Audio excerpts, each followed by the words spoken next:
Est-ce qu'il faut voir tout ça d'un mauvais œil? Est-ce que ça fait du mal au foot, aux joueurs, tout cela, ou est-ce que c'est une aubaine pour nos clubs de pouvoir justement vendre certains joueurs assez chers? 32-16, appelez-nous pour en débattre. Jérôme, c'est une catastrophe ou c'est une aubaine?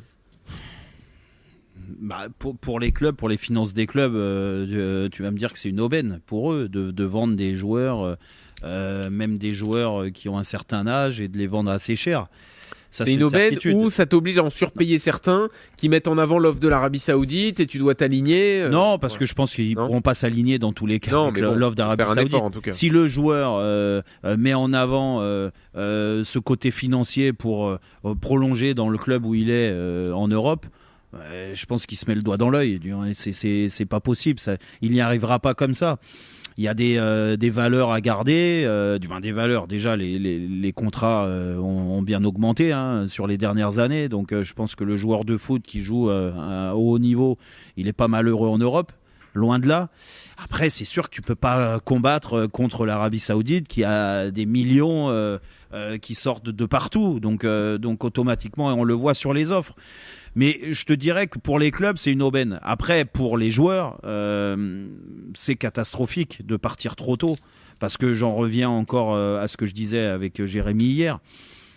Quand il y a des joueurs de 30, 32 ans qui partent là-bas, à 30, 32 ans, tu as encore des belles années en Europe. Surtout quand tu as pas gagné forcément la plus belle des compétitions, parce qu'il y a qu'un club qui la gagne tous les ans, la Ligue des Champions. Et il y a même des joueurs qui ont 28 ans, qui sont des grands joueurs et qui n'ont pas beaucoup joué la Ligue des Champions. Donc, tu as envie de vivre cette adrénaline à son max, le plus haut niveau, et c'est ça la Ligue des Champions, qu'on puisse me dire que c'est très bien financièrement en Chine, c'était bien au Qatar, en Arabie Saoudite maintenant, à Dubaï ou aux États-Unis ou au Mexique. N'empêche que c'est pas le niveau, le très haut niveau, il est là aujourd'hui en Europe avec cette Ligue des Champions.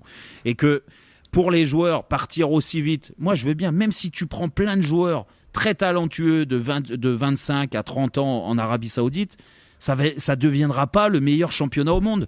Parce que le joueur de 25 ans, qui est je vais te prendre le cas de Bernardo Silva s'il y va. Et Bernardo Silva, s'il va en Arabie Saoudite, tout le monde va dire waouh, il va faire progresser quasiment à lui tout seul et avec d'autres joueurs le championnat d'Arabie Saoudite. Mais non, pas du tout, parce que ils vont se mettre au rythme des locaux, au rythme de ces matchs-là, et ça n'atteindra jamais le rythme de la Ligue des Champions.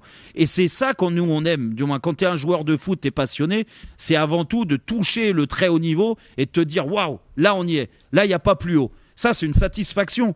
Et je pense qu'à 28 ans et à 30 ans, tu n'as pas encore tout connu pour te permettre d'aller faire des matchs qui sont d'une intensité du niveau de la nationale ou de la nationale ou de la Ligue 2 quoi. C'est pas possible. Moi ça je comprends pas. Et les joueurs franchement, après c'est leur choix et je les respecte. Je vais pas te dire que ils doivent déchirer le contrat qu'on leur offre avec des millions. Bien sûr que c'est difficile à dire non. Mais n'empêche que au fond d'eux, et j'espère qu'il y a encore la passion qui prime, le football qui prime et rester au très haut niveau en Europe. C'est difficile de résister à l'appel de l'argent, Jérémy. Après, dans ces cas-là. À ce rythme-là, des locaux là-bas, il n'y en aura plus beaucoup qui vont jouer avec Bernardo Silva. C'est ça la question. Est-ce qu'au bout d'un moment, quand même, le niveau peut pas être augmenté? Moi, je pense que si le marché continue comme ça va faire beaucoup de mal au football européen. Ouais, mais est-ce que tu penses, Jérémy, et là, moi j'ai la réponse.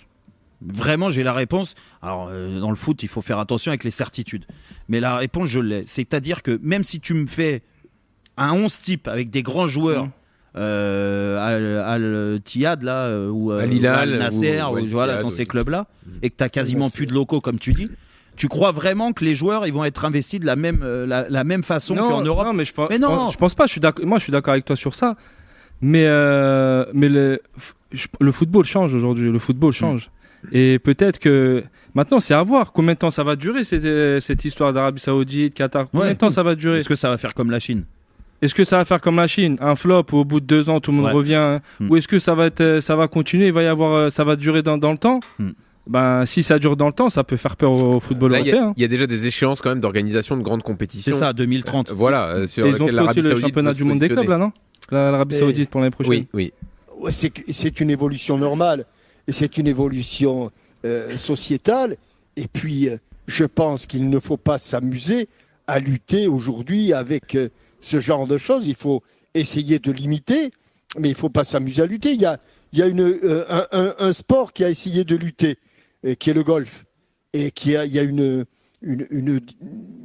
division parallèle où sont allés les plus grands joueurs de un golf. Autre tour, un autre championnat en fait, Voilà, créé et qui par sont l'Arabie très Saoudite et voilà. Ouais. Exactement, avec les Mickelson et compagnie, et où ils sont très contents. Mais Donc, Jean-Michel, sur le niveau de jeu, tu penses que le championnat saoudien, à force de recrues, peut devenir compétitif, ou comme dit Jérôme, ce sera jamais le même rythme que la Ligue des Champions en Europe? Le championnat saoudien, de toute façon, tu ne peux pas, enfin, à moins de...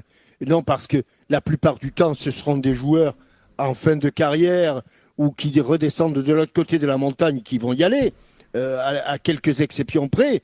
Donc, eux, déjà, les joueurs exportés ne seront peut-être plus au très haut niveau. On l'a vu avec Cristiano Ronaldo notamment. Bon, ça, c'est la première raison. Et puis, à un moment ou un autre, je pense qu'il y a quelque chose qui est, pour le moment, où ils sont très très loin, pas sur le plan financier, mais sur le plan de l'animation. Moi, j'ai vu, là, pendant que j'étais en déplacement, j'ai vu des matchs lorsque j'étais à Dubaï. Ah, c'est pas pareil, Jean-Michel. C'est pas pareil qu'en Arabie Saoudite, hein, où visiblement il y a une vraie tradition de foot avec des stades pleins. Mais attends, tu les vois les matchs, Jean-Louis. On les a vus les matchs avec Ronaldo. Ils sont passés sur RMC. Oui. Alors moi, je veux bien que sur la chaîne Twitch. Ouais, je veux bien qu'il y ait plus de monde qui regarde, il y a plus d'ambiance dans les stades, ça, je suis d'accord. Mais n'empêche que la culture européenne de foot ils arriveront jamais à être à la. Alors, non, mais ça, c'est important parce que. Pas dire qu'ils y arriveront jamais. Pour l'instant, ils en sont loin. De quoi en termes d'image? Parce que moi, je veux bien. Mais qu'est-ce qui rend beau aussi la Ligue des Champions? Il y a le niveau, ça c'est sûr, et on le dit, mais il y a le contexte. Moi, on est passé par là, Jean-Michel et Jérémy. Quand tu joues, mais le championnat, mais je te parle de la Ligue des Champions, c'est la plus belle des compétitions. Quand tu joues je te prends l'exemple du Paris Saint-Germain. Tu joues un match de championnat au Paris Saint-Germain, il y a un contexte, il y a une image qui est comme ça, le Parc des Princes. Mais le Parc des Princes, il change quand c'est la Ligue des Champions, on est d'accord, on l'a vécu aussi. Et c'est ça dans tous les autres stades. En Europe, on sait faire ça. Et ils arriveront jamais à faire la même chose en Arabie Saoudite. Ne dis pas jamais. Et puis même nous, même au niveau des jeunes, des centres de formation, etc. C'est pas ça encore.